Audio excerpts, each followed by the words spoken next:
Long, long ago, on a little green hill above a sleepy village, there stood an old stone temple. And inside that temple lived two friends who were not people at all.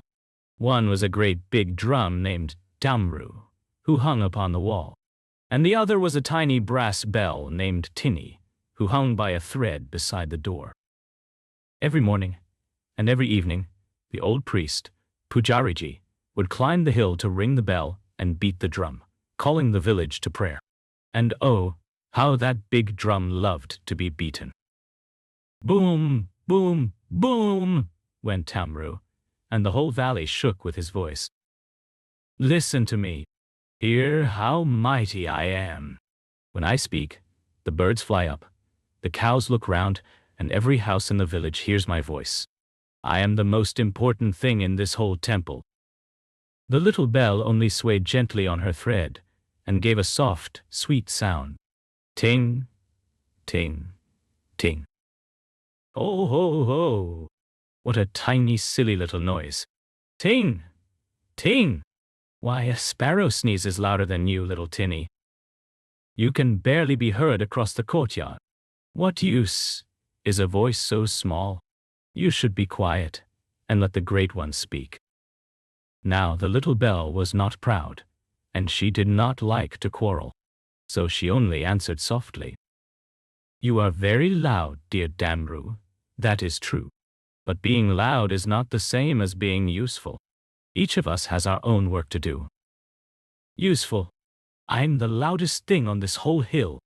How could a little tinkling bell ever do anything that I cannot do bigger and better and louder?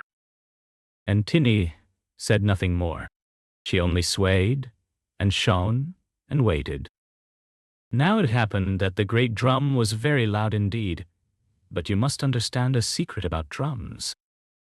A drum is loud only because it is empty. It is hollow all the way through, with nothing inside it at all. And the more empty a thing is, the more noise it makes. One day, the kind old priest beat the drum harder than ever for a festival. Boom, boom, bow.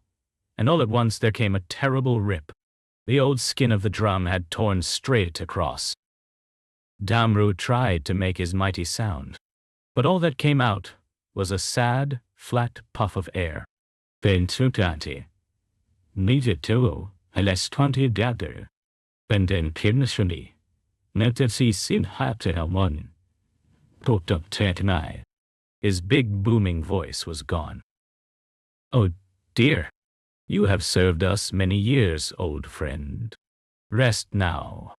We will mend you when we can. And he hung the silent drum back upon the wall.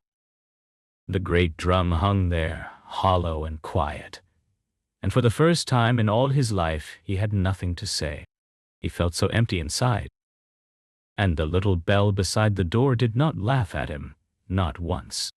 She only gave him a kind, soft ting, as if to say, do not be sad. Now that very night, a thick gray mist rolled down over the hill, and the village below disappeared into the dark. And in that mist, a little girl named Asha had wandered far from home, chasing a runaway goat. She turned this way and that, but every path looked the same. Amma, Amma, where are you?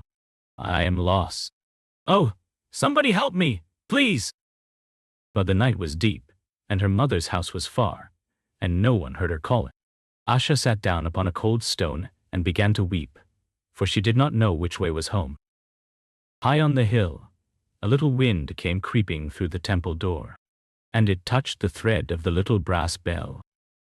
Ting, datonai, ting, ting, ting, ting, ting. Through the mist and the dark, soft and clear, the sweet little sound went floating down the hillside, and far below, the lost little girl lifted her head. The temple bell. I know that sound. The temple is on the hill above my home. If I follow the bell, I will find my way. And so, with the little bell ringing her gently on, ting, ting, ting, ting, Ting! The child climbed up the path, out of the mist, until she saw the warm lamp of the temple, and just below it, the lights of her own dear village. She ran the rest of the way home and fell into her mother's arms, safe and sound. Now the great drum had heard it all from his place upon the wall, and in the morning he spoke to the little bell, and his voice was very soft and humble.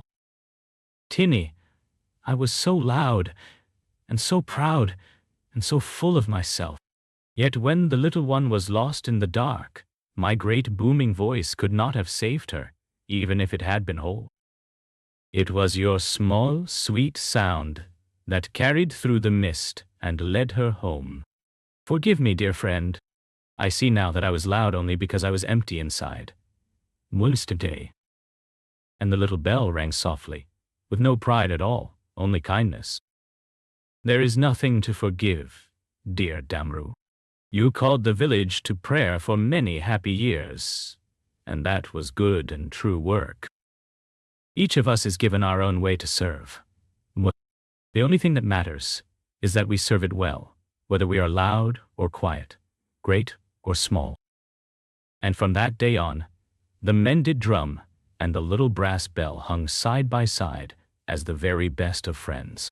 And the drum never boasted again.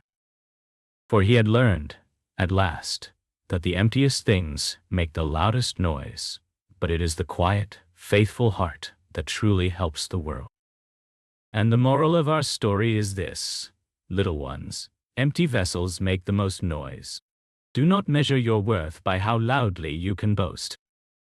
Measure it by how faithfully you help, for even the smallest, gentlest kindness can lead a lost soul safely home. This is today's story. We'll meet again in another interesting story.